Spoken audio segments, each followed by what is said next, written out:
Hey guys, Mike here. I'm just doing a quick, very quick overview of the new sound desk for Sunday.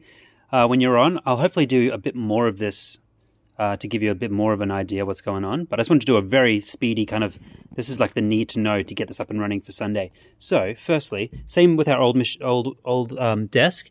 There's an on button down the bottom. Pop that on.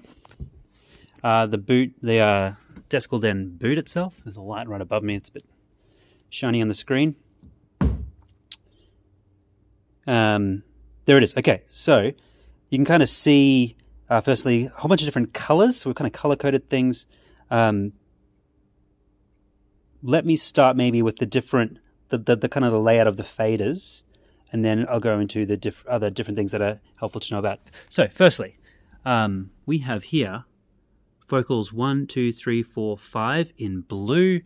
As easy as it sounds, we have kind of mutes on those, so we can leave them muted and then unmute the ones we want to use, like our old desk. And then you're just putting the faders up to wherever they need to be once you've got the music going. Over on this side, you've got the master. Master fader needs to be up for anything to come through. And then, like our old desk, we've got this is the. Is that showing up? It's too bright. Overflow. So that's the overflow one there in white. And so we'll pop the overflow speaker up as well and unmute that. So that comes through. Here we've got, like our old desk, we've got a vocal group and a band group. So those both need to be on and unmuted so that you've got, so that kind of controls all your vocals and all your band, if that makes sense. It's a bit sad that we can't see those unless I go right in. Yeah, so we've got our vocals from this side, 1 to 5 vocals. So we can throw those up. In red here, we've got our band. So we've got keys, acoustic guitar, electric guitar, and bass. So say for Sunday, we had me and Larissa on. So we had keys and acoustic guitar, so I've got them on and unmuted. In blue here, we've got our drums. We don't have drums mic'd at the moment, but they're there for the future in case we want to use them. Here in green, we have our PC and our 3.5mm, like our aux jack in. I don't currently have one of those, so that's not workable, which means we don't have an iPod adapter yet going, but we do have iTunes running from PC through the USB. I put USB there so it's clear that that's coming from the USB. What else have I missed? Oh, over here in purple.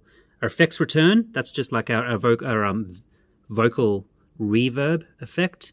And so I've grouped that with the closer to the vocals so you can see it there. And then next to that is the lapel, the preaching mic. So basically put those ones that were on the far right, I've now moved them across towards closer to the vocals. Band across there. Kick, the drums in blue. Aux jack and PC.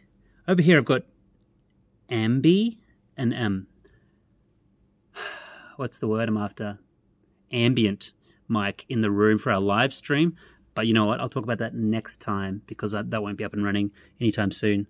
But I'm just experimenting with that. Okay, so the idea is that you have these different mixes over here. So before, our old desk, we had just these faders down the bottom controlling the front of house. The main left and right were being controlled by these faders. And then we had knobs for foldbacks and for sending to the computer, sending to the reverb, etc. And also knobs at the top for our EQs and stuff. That's now all built into the desk. So the way it works is we've got this over here. It says mix select. What happens at the moment, we've got our left and right mix selected. So that is our front of house mix. You'll see the next one down. So that's our main left and right front of house mix. The next one down is foldback 1 and foldback 2. So if I was to press foldback 1, look what happens. That is the mix coming out of the foldback 1 speaker. That is the mix coming out of foldback 2. Going back to the top one, that's the mix coming out of our left and right. So the way you do it on Sunday is to set up left and right so that everyone can hear it properly. You would then jump across to your foldback 1, set that up for the foldback 1 for the speaker on the stage, foldback 2, and then finally this one here is the live stream. You press that one, and this is set up for the live stream. Well, it's not set up yet, but this will be running the mix to the live stream. So we're going to have 1, 2, 3, 4 different mixes going out. Does that make sense? So we've got this one bank of faders that has all our inputs, and then we're going to have 1, 2, 3, 4 different varieties of mixes going to different places. Main one for the front of house, fallbacks for the musos, and live stream. I think that's all I'll say right now. The main difference with live stream, I'll probably need to talk to you about this, but is we're going to run the bass. So for the live stream, we'll have a bass. When we obviously are playing a bass, have that unmuted so that bass goes into the foldback. Goes into the live stream. We don't need extra bass in the room because we've got the big bass amp in the room.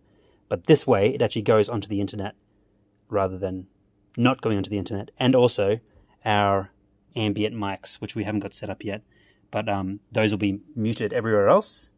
If you can see the purple ones, they're all off because we don't want them in the room, but we do want them on the live stream. And that's those there. Okay. We'll talk more about it later on, but there's a basic kind of how to basically get the music coming out of the different places. Final thing to say, probably, we've got the cry room up here. I put the cry room, so that's the creche. Come on, man. There it is, cry room. On a little thingy there, because that's a bit of a set and forget kind of situation. Whereas this one here, we might want to write up and down a bit. So basically, when you're using the thing, you just got to check which mix you're on. Otherwise, you might be on mix fallback 1 and thinking you're changing what's coming out in the room and just not doing anything. So just got to make sure check what mix you're on. Importantly, for the live stream one, you won't be able to hear that in the room. You'll have to actually put the headphones on. So the way you do that, we've got these different buttons. Every channel has these different buttons. Mute, so you can mute. So let's go to the master. We can mute it. We can select it. When we select it, we can then edit it. See that all the editing information comes up. We'll talk about that later as well. Or you can paffle, which means listen. So you press that, and then it'll be coming out of the headphones. So when you're doing the live stream, you absolutely have to hit that button to pop on the stream, and then listen to it through the headphones to make sure it sounds okay. Because you're the only one that's going to know what's actually coming out of that, what's actually going into that mix. So you have to check it. That's all. We'll do another one of these later. Ciao.